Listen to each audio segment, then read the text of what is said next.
Hello, everyone. Welcome to Fearfully and Wonderfully Me, a podcast designed to help you increase your influence, develop your leadership, and maximize your results. Today's podcast episode is the first episode of the new year and a new decade, January 7th, 2020. And I wanted to do something a little bit different on this episode. And this idea actually came from a post I did on social on January 1st, kind of celebrating the new year. And I really totally stole the idea from Mac. He did it first, and then I was like, man, that is so awesome. I've got to do one like that for me. But what I did was I went back over the last several decades and kind of did a snapshot of where I was and what I was doing on January 1st for each of the last decades. So there was one on January 1st of 2020, and then there was one for January 1st of 2010, and where I was doing in my life then, so 10 years ago. There was one for 20 years ago, and so on. So you get the picture. And it was pretty awesome when I went back and looked at that, just that snapshot of what has changed in the last 10 years and the last 20 years. And I was able to look back at that and see how much my life has changed, but how much I've grown since then. That was what was awesome to me. You know, we all kind of go through some natural changes in life, and we progress a little bit, but unless we're intentionally growing, most of us tend to get in a rut and we get stuck and we're in the same spot that we were 3 or 4 years ago, or 5 years ago, or 10 years ago. Right? And so we have to be intentionally growing. I talk about that a lot, but it's so critical because personal growth is the key to personal transformation. And you're listening to this podcast. I know that if you're listening to a personal growth and leadership podcast like this, you are not satisfied with status quo. You are not happy to just coast the rest of your life, or you wouldn't be listening to this podcast, right? That tells me that you are at least somewhat of a growth-oriented person. And so I just encourage you to take that to another level, because personal growth and leadership development, character development is the key to everything that we want. It's the key to growing our character to become the person who can achieve our goals in life and reach our dreams, right? It's not just about doing those things. It's about becoming someone who can do those things. And I think that sometimes we get tangled up in that. Sometimes we think, well, gosh, if I want to further my career, let me go back to school and get a degree. And that's okay. That's not a bad thing. But that's a competency, right? Going to school and getting another degree or getting a certification for your job, that's a competency. And that will help you further your career a little bit. But when you develop your character with personal growth and leadership, that will multiply and leverage any of your competencies, right? It's who we are that determines success in life. So when I went back and looked at what I call my decades of growth, and I could really see how much I've grown in particularly the last 10 years, but the last 20 years for sure. And I could just see how, as I developed who I was, not just my competencies, but also my character, I could see how my success just skyrocketed, right? It was easy to see that, going to school and getting some competency and some education, that definitely helped me a little bit, but I could see how much more growth and how much more success I had experienced since I really, really got intentional about developing me, who I was. And as I looked back at that, it was also pretty cool just to see the results in life and just kind of reflect on that. So if you haven't done that, jump on social, Facebook or LinkedIn, Instagram, go check out my post and just sit down, take a few minutes and do that for yourself, right? Take a few minutes and carve out, if you were to look at your own decades of growth, a snapshot over the last 10 years and 20 years and 30 years, where would you have been at each time in your life? How much have you grown since then? It was a really cool exercise, so I encourage you to do that. Maybe you want to do that for your family. If you don't want to do it by decade, you could do it every 5 years or every year, but It's pretty cool when we look back at the snapshot and the decades, particularly as we're in 2020, and it is not just a new year, but a new decade. And so as I wrote that post and then I put it out there, I got tons and tons of feedback and comments. And I thought, number one, I want to do a podcast episode and just explain that exercise of looking back at your growth over the last years by decade. But I also thought, you know what? I bet there are a lot of people who want to know how I got from where I was to where I am now. And I talk a little bit about it on the podcast episodes, but I've never done an episode where I really just talk about my journey from leaving home at 19 to where I am today. So this episode is a lot about my journey from where I was to here I am today. Because here's the thing. When we look at any successful person in life, every single one of them started where they were. And so sometimes it's easy to get discouraged, right? We have goals and dreams and things we want to accomplish, and it's easy to get discouraged and think, I'm never going to get there, right? If you're just starting a new college degree, going back to school, and you're like, man, it's going to take me 2 years to do this while I'm working, and it's going to be classes and things, and it's easy to get discouraged. But guess what? Those 2 years are going to pass by you anyway. So if that's the thing that's going to take you further in life, then just get started, right? Just go. Because in 2 years, you're going to be 2 years older anyway, regardless of whether you've accomplished that or not. Maybe you've been wanting to start your own business and you just haven't taken that next step because it's scary, right? It's scary when we're faced with change. It's scary when we're faced with the thought of trying something and not being successful. And I realized this about myself. So as I did my decades of growth, I won't even talk about the first two because I was just not in 1980. I wasn't even born yet, January 1st, 1980. And then, the next decade, I was just a kid and busy growing up. And in January 1st of 2000, I was 19 years old. I was living in an abusive home with a father who'd been sexually abusing me since I was 12 years old. And it had progressed as I got older. By the time that I was 17 and 18, he was regularly having sex with me, and he would bargain with me for sexual favors in exchange for something like a night out with my friends or feed for my horses. And then he started meeting people from the internet, and we would travel, sometimes even out of state. And he would set up meetings and arrange meetings for me to have an encounter with these people. And I wouldn't have called it trafficking at the time. I didn't know there was such a thing. I didn't even know what that word was. I don't even know when that word existed. But this was 20 years ago. And, all of the signs were there. But nobody in my family wanted to get involved. Everyone suspected that things weren't right. We would when I was a teenager growing up, we would go somewhere as a family, and my dad would put me in the front seat, and he would put my mom and my younger brother in the back seat. And so, I really was playing the role of a wife in our family, and my mom just wasn't able to cope with a lot of things. So, from a very young age, I started, taking on tasks like cleaning the house and doing some laundry, because she just wasn't able to do it. And, we grew up in a very non-functioning home in a lot of ways.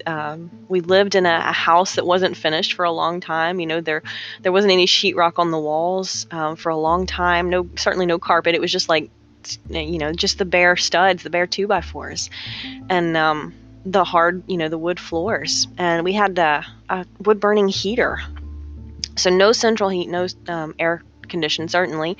And it got awfully cold in the winter, and it got awfully hot in the summer. But I look back at those times, and as bad as they were, right? I was growing up as a teenager and being sexually abused, I was dealing with so much pain and shame and just conflict inside myself and feelings of a false sense of guilt, because I didn't really know how to cope with what my dad was doing.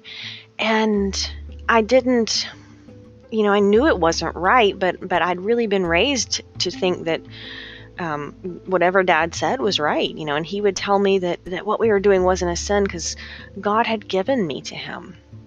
And as bad as that situation was, and dealing with the nightmares that I had, and all of that, trying to reconcile that emotional and psychological and physical trauma, Dad was always saying he wanted to give me the ultimate experience in life, and that looked like a lot of different things. It meant taking nude photographs of me. It meant sharing me with others, and sometimes it meant beating me black and blue with a riding crop. So, there were times when life was almost not worth living, and I thought about it. I thought about a tub of warm water and a razor blade to end it. And I'm a person of faith now, and I respect you may or may not be if you're listening to this podcast, but I really have to believe that God had a hand in my life, because I think back to times when I considered just ending my life, and I really didn't have a reason not to, right? I couldn't think that the future would ever be better. I couldn't see that I'd ever be able to leave home.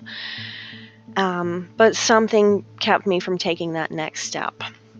And at that time, when you're raised in that situation, as bad as it was all I knew. And so to get up the courage to leave was really, really tough. And I tried a couple times. I would finally get up the courage to leave home, and several times. I think I left home 3 different occasions between 18 and 19. And Dad would always find me and bring me back, or talk me into coming back, or manipulate me into coming back. And, it was always so scary to face an unknown situation. And I think that's true for a lot of us. Sometimes we're not happy with the job we're in, or the role we're playing, or just not happy or satisfied with life. And there's nothing wrong with that. But a lot of times we won't make a change to improve our circumstances because we are afraid of change, right? Fear holds us back. It's scary to go into a new situation. What if I don't like that situation? So I just caution you to make sure that fear's not keeping you from growing, from making that change and trying something.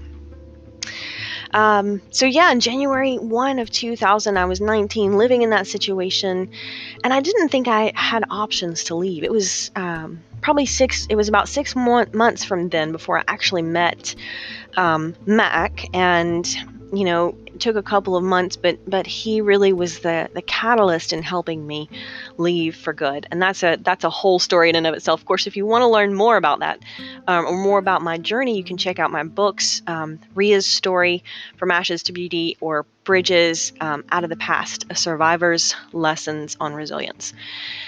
And and January 1st of 2000, I was still 9 months away from leaving home for good, and from my first job working at Pizza Hut for $2.13 an hour. And, I look back at that situation, and I look back at all of the times that fear has, been something that almost kept me back from making a change, right? I was afraid to leave. I was afraid what a new situation would look like. I was afraid to go get that first job. I'd never been to school. I didn't have a high school diploma. Because my parents didn't believe in formal education, and that's fine, but I really wasn't well equipped to enter society. I'd grown up in just such a restricted home. We were very socially isolated. Grew up on a farm with very, very little social and outside interaction. And so, it was scary to think of leaving home.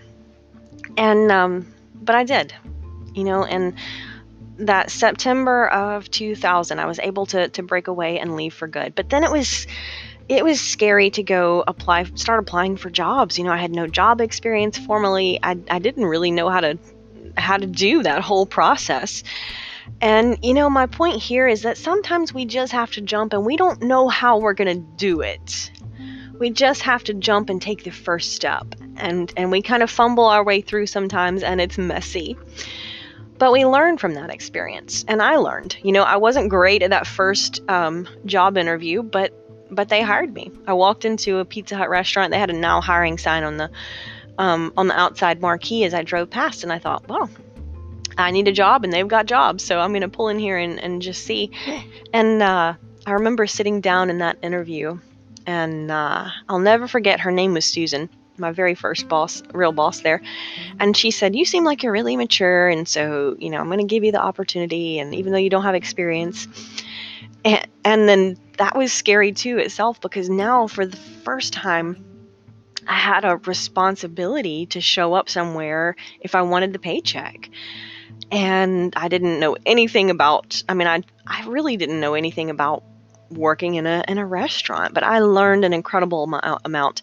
But it was so funny. The first day that I actually started work, the manager there at the time kind of just said, well, shadow me for this first table and then you'll get the hang of it. And so the customer comes in, and he kind of did all of the interaction with the customer, and I just kind of stood back to the side and watched. And maybe you've seen that yourself in a restaurant when they're training the servers.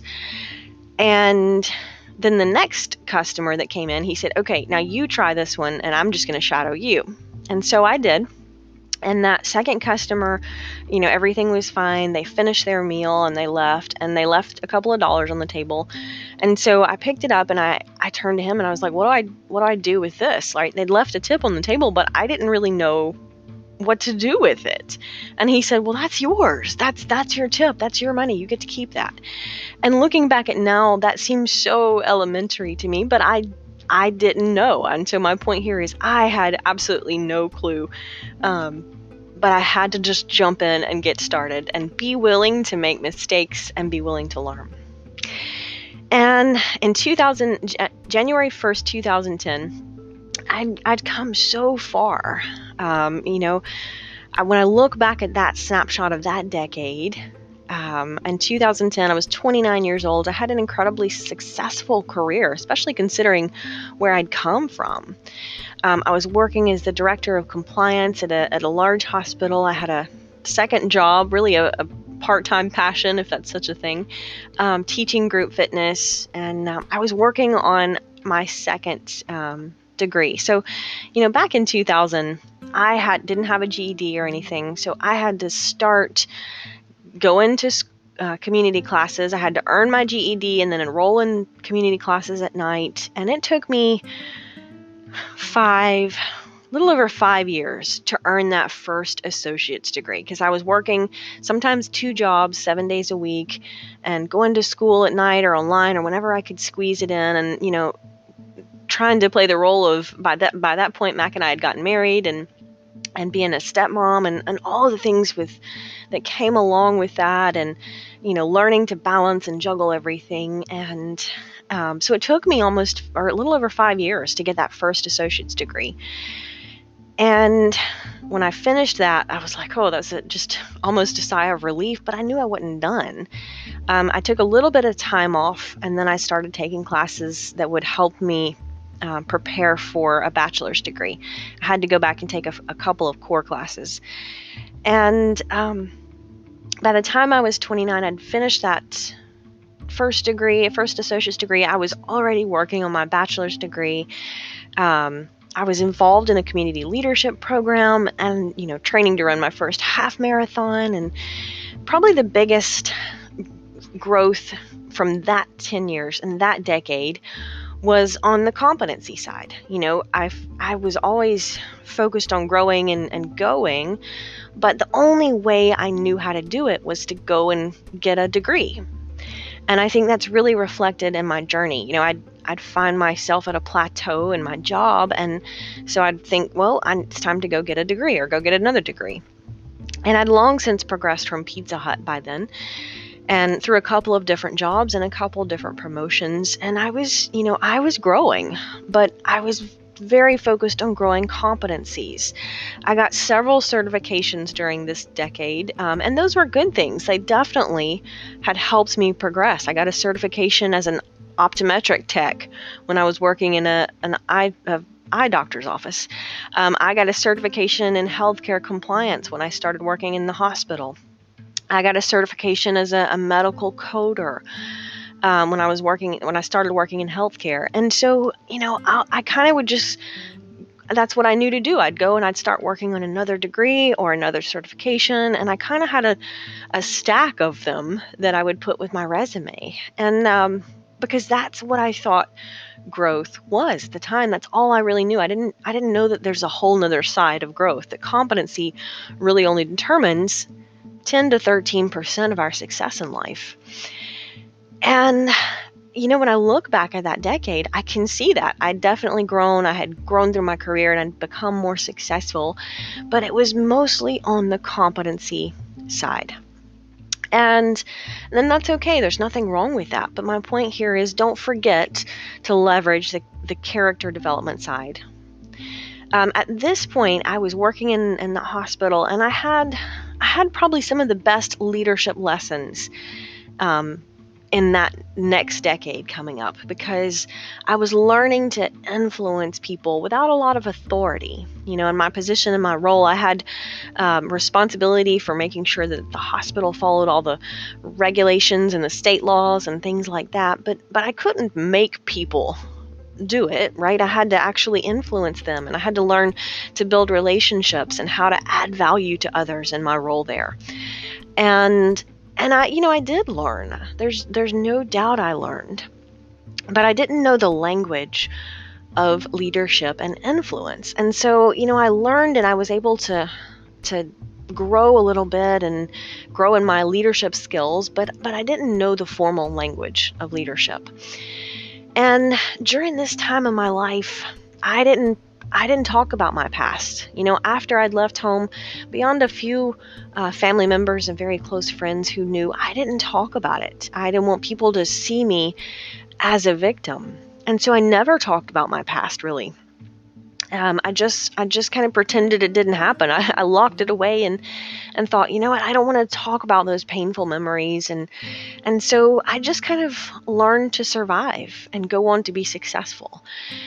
And at the time, I didn't realize it, and I wouldn't have said it like this, but I didn't realize that in not talking about it, I was giving my past power over me, right? I couldn't completely heal from it because I was so ashamed of it. I didn't even talk about it, right? So that I call that, in my book, Beyond Bound and Broken, I break down the healing phases.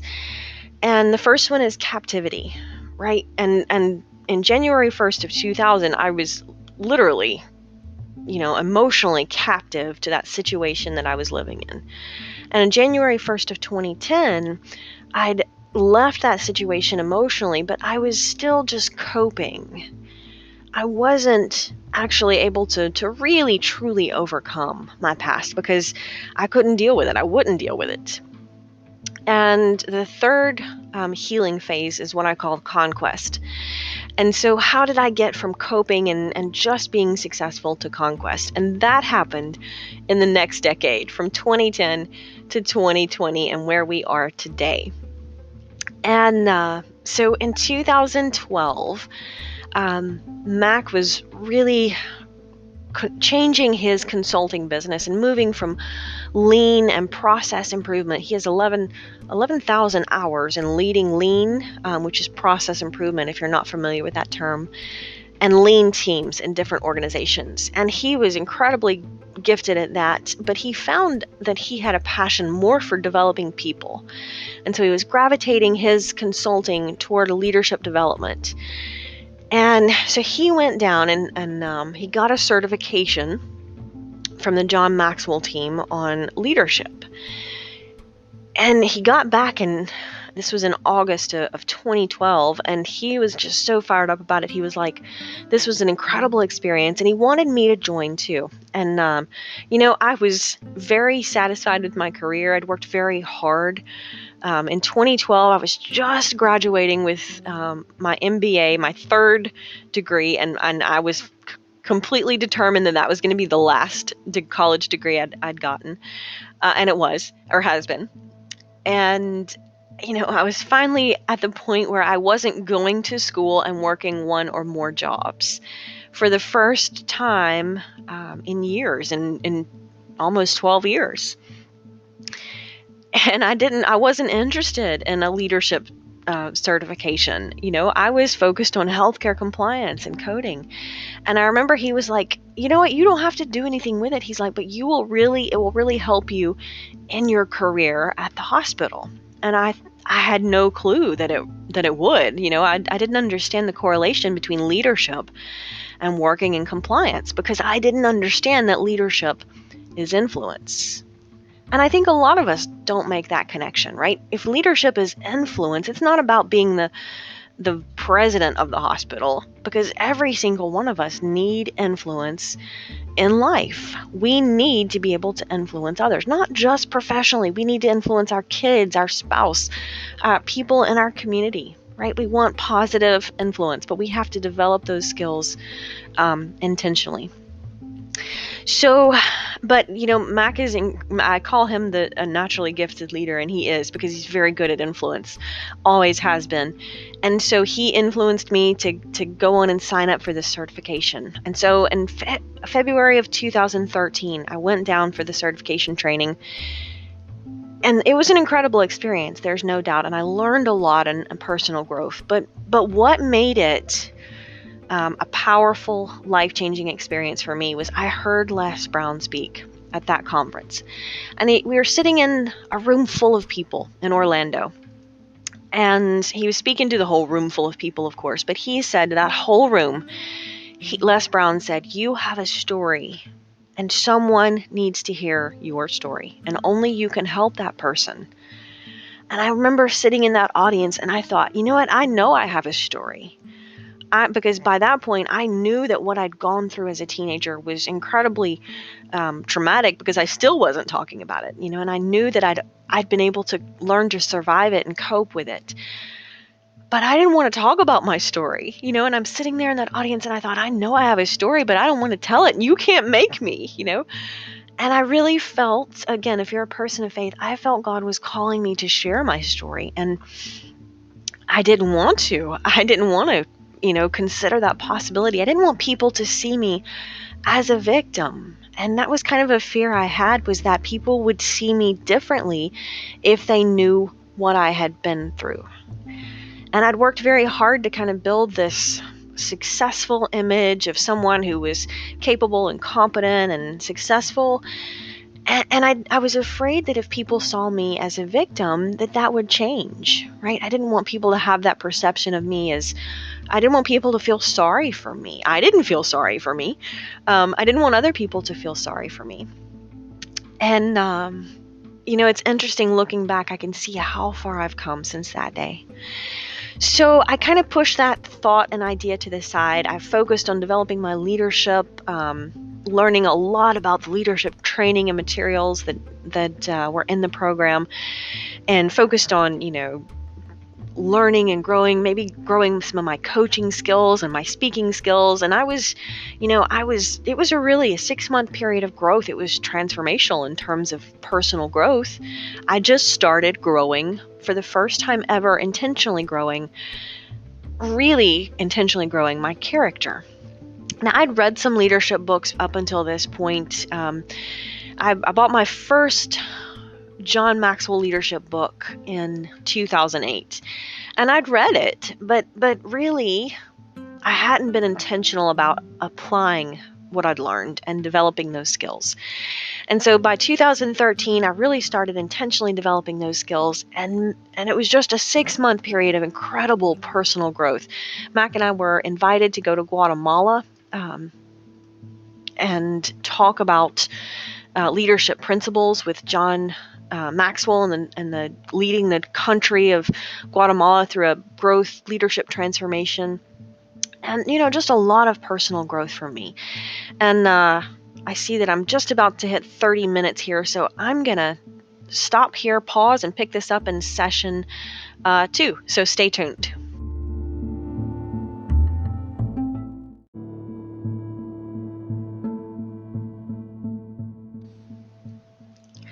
Hello, everyone. Welcome back to Decades of Growth Part 2. I wanted to just pick up the story right where I left off in the second session, and I realized that this episode is longer than a lot of my podcast episodes. But I really did want to just break down and share my journey with you. So, right where I left off there, if you had to take a break with me, then in 2013, Mac and I got to go to Guatemala. It was an incredible season of growth over that 6-month period. I started doing some speaking, still not talking about my story, though. I just was talking about leadership principles and things like that, developing my skills as a speaker. And in 2013, August of 2013, Mac and I went down for a speaker training with Les Brown. So we had signed up for a 2-day speaker training with Les Brown, where he talks about the principles behind being an effective speaker. And part of that speaker training was that everybody in the training and in the room was going to be given an opportunity to create a 60-minute or 60-second speech. And that was part of the speaker training. You'd go through day 1, and on day 2, you would come back and present your own speech, having applied what you learned on day 1. And 60 seconds was all you got. You could say anything you wanted, but you only got to talk for 60 seconds because Les Brown says that the best speakers make the fewest words go the farthest.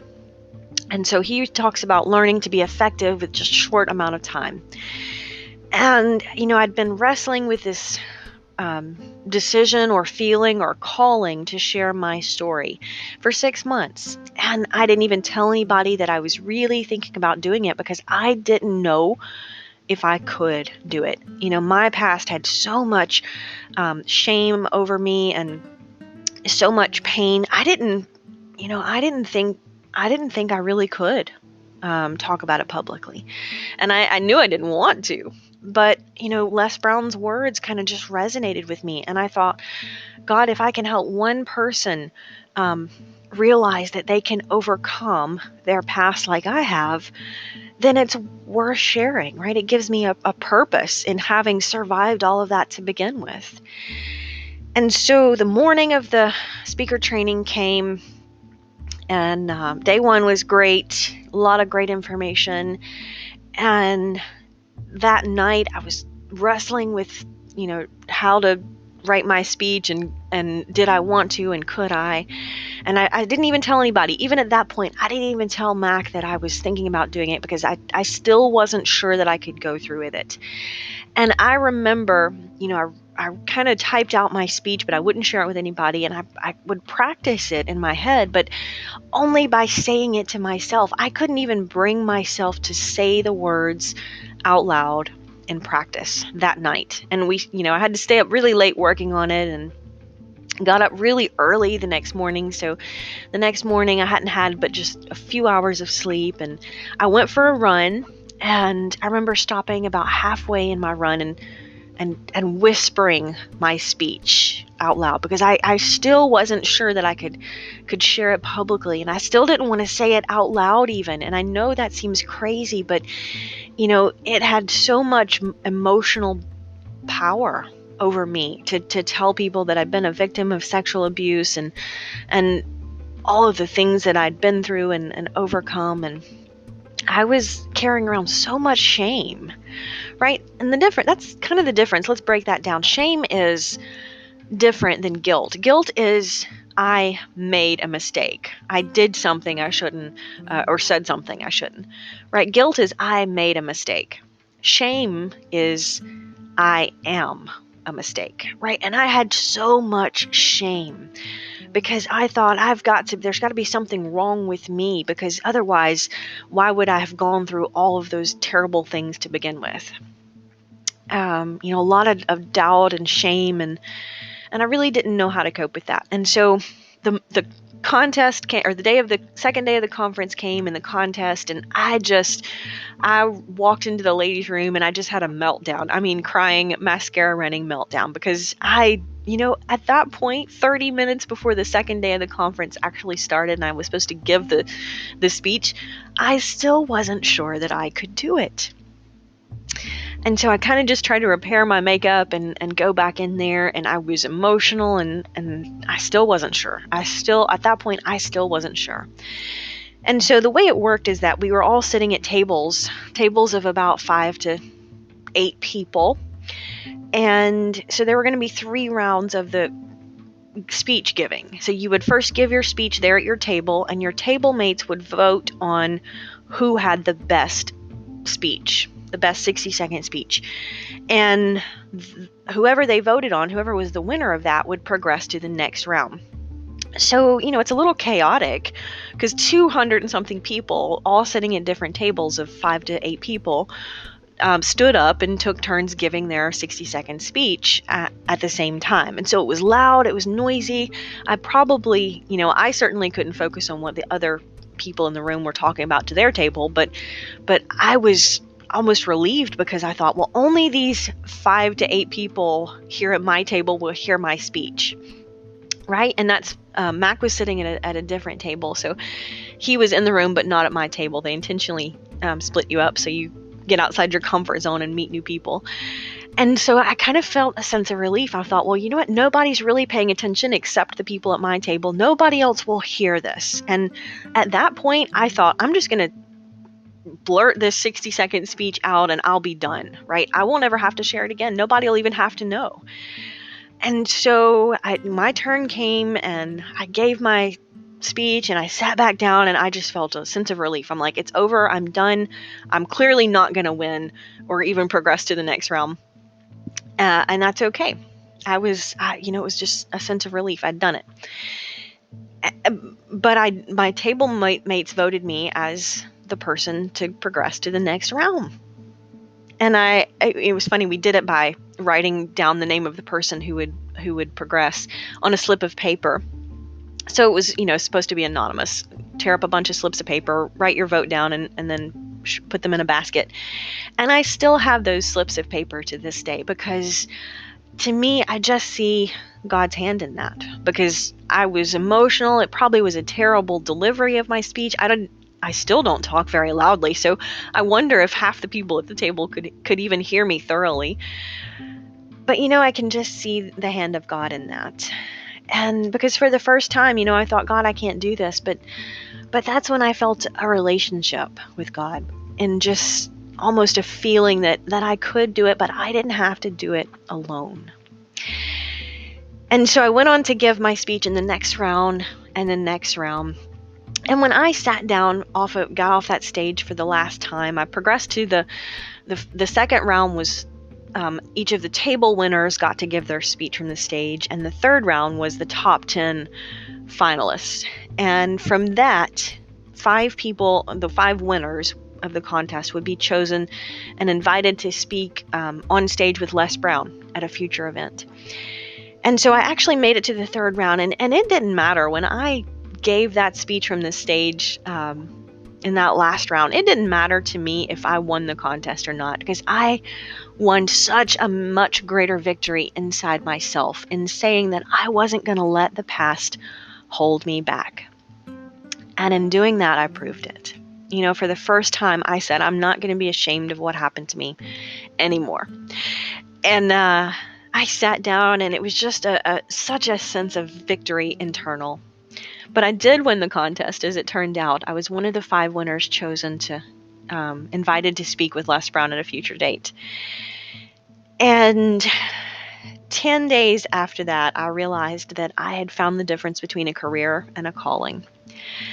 And I resigned from my job at the hospital, and it was a tough decision. It was scary. I had no idea how to become a speaker, but I realized that if I could share my story and help people. And I also realized that I couldn't do that working, 50 plus hours in a job. I had a great job with a great organization and some great leaders, but I couldn't give all of me to sharing my story if I was giving quite a significant chunk of me, my time and energy, to working at the hospital.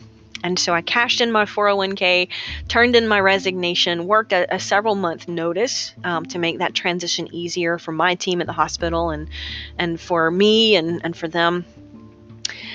And, I kind of just jumped off the log with no idea of how I was going to do it. But there again, we just have to jump in sometimes and learn as we go. Now, I didn't know how much I didn't know about becoming a speaker and developing that as a way of income. I had no clue. I thought I would just put on my LinkedIn profile, be a speaker, and people would start calling me. It doesn't work like that. But that's a story and a teaching point for another episode. So, it was tough. Mac and I were both transitioning into leadership, and I was sharing my story, and we were figuring out how to blend those together, and learning to write books and self-publish books, and learning to develop a business and grow our social networks and grow our influence, right? I had a vision of reaching people with my story, but until I could influence them, until I could reach them, I couldn't influence them. But I didn't have a big social media following back then. I mean, today I've got, I don't even know, I've got almost 40,000 followers just on LinkedIn.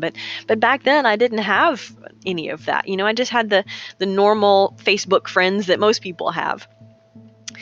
And and again, an incredible season of growth. We didn't do everything right. We lost a ton of money the first year, and then the next year we did a little better in the next year. But there were some ramen noodle months. I tell people this now, and it seems crazy, but we really had to struggle. We made a lot of sacrifices. We sold our cars, our vehicles. We downsized our lifestyle. We sold our home. We moved to a small apartment. We moved out of state to be closer to Atlanta and a bigger city and the airport. And, we were willing to give up all of the things that we'd worked so hard to get, right? We'd learned to be very successful in our careers, both of us. But what we'd found was the difference between success for ourselves and significance in the life of others. And in able to make that transition, we had to make a lot of material sacrifices in order to be able to just, survive and make it through growing a business and growing an income. Because, you cash in your 401k, it's only a limited amount of money and it only goes so far. And then you got to have a paycheck, right? You got to have a way to pay the bills and buy groceries. And it was an incredible season. It was probably, it wasn't tough. There's no doubt about it. But it was also an incredible time, not just of growing personally, but we grew together, right? Because we were on that journey together, and very blessed to be doing that. I told Mac the other day, I cannot imagine having tried to transition into being an author and speaker and in the leadership development space by myself, because we get an incredible amount of synergy and sharing ideas with each other and encouragement from that, and that's a big piece. So, today, January of 2020, we've come so far. Between the two of us, we have 23 books. I also have 6 of my motivational planning journals.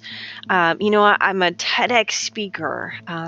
We've been to Yale University and spoken on leadership at Yale University. I've shared the stage with some phenomenal speakers like Les Brown and Nick Vujicic, and I've been on John Maxwell's leadership stage at international events 3 times. I've got 3 degrees, and all with a 4.0 GPA. And I don't say all of this to impress you, but to inspire you that if that 19-year-old girl who left home with absolutely nothing, I had a couple of duffel bags and a couple of pillowcases stuffed with some clothes, and I didn't have a job, I didn't have any money, I didn't have a high school diploma, I didn't have any self-confidence, I didn't have any skills. And yet, if I can get from there to here in 19, almost 20 years, you can do anything that you want to do. Right? I've learned to run marathons. I've run 8 marathons. I qualified to run the Boston Marathon. I've earned 4 state mountain biking championships over the years. I'm actively volunteering with victims who've been rescued from sex trafficking. And I'm not worried about people seeing me as a victim anymore. I've got 3 books that I talk about my story and my journey and overcoming those battles of shame and pain. And Bridges Out of the Past is my most recent book on my story, where I really talk about how do we build a bridge from our past and into our future. Because, here's the thing. Every single one of us go through adversity in life, right? If you live, you're going to go through difficulties and pain and hardship. And your story may not be my story, but I guarantee you've already had to deal with adversity in life, and you're probably going to have to deal with more of it. It's just life. But when we can use our pain as a platform, right, what we go through influences us. There's no doubt I am a different person because of what I went through. But how it influences us is our decision, right? I can choose to be bitter about what I went through or better because of it. And that's a choice that we make. And I talk about that a lot in my book, Bridges Out of the Past. How do we make that transition emotionally from being a victim to being a victor? It's kind of a cliche, but if I can go from being a trafficking victim to a TEDx speaker, you can do whatever it is that you've been wanting to do, but you have to start growing, and you have to not be afraid to take chances, and you're not always going to get it right. I can look back over the last, especially the last decade, where I've seen most of my growth. I've also seen most of my unsuccessful attempts, and I don't call them failures, right?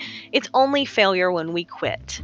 If I had quit at some point and said, nah, this whole writing books and speaking thing is not for me, I'm going to go back to working in a career, that would be failure, right? When we quit and we give up. But do you think about when your kids learn to walk, or when your little brother or sister learn to walk, or when you learn to walk, right? We learn to walk by pulling up and taking a few steps, and we fall down, and we do it again, and we fall down the other way. But we don't call it failing to learn to walk. We call it learning. And so if I could just encourage you to know that you're not always going to be successful, but until you try, you won't be successful. We have to try and not be afraid of making mistakes and learning from those mistakes and trying again and trying again. So as I look back at the last decade, that's where all of my growth has come from. But or most of my growth, and on the character side, that's where most of my results have been, right? I mean, today, all the places that we've been, Mac and I travel the country, all over the United States, and full-time speaking and teaching leadership and writing books. And I've got 11 books and 6 journals, from someone who left the situation, grew up in the situation that I did to today, how far I've come. And living the dream, living the dream of impacting people and influencing people with the principles of how I've learned to be successful and how you can be successful in your life. But as I look back at that decade where most of my growth has come from, it's also most of my unsuccessful attempts, but that's a lot of my story, is learning how to overcome what happens to us, right? I like to say what happens to us isn't as important as who we become because of it. It's learning that we aren't perfect, and we are going to make mistakes, and bad things happen to us, but we can overcome them. But we have to be afraid. We'd have to be not afraid to grow and to learn. And so I'm so passionate about personal growth, because there is information out there, and I talked about this a little bit on the last podcast, I think. There's information out there that can change your life, but if you're not growing and learning, it's really tough to learn that knowledge, and it's even tougher to actually do whatever it is you need to do in life. So I know we've gone really long on this podcast, but I wanted to kind of dig down for you my story and share some of the principles of my story, and because I've never done that on the podcast, and I kind of wanted to kick this new year off and this new decade off with talking about that. But I'm going to wrap this episode up, and I hope you got some gold nuggets to share and apply in your own circumstances. And there again, I encourage you to look back at your decades of growth and just see how far you've come, and then take a moment to dream about where you can go in the next 10 years.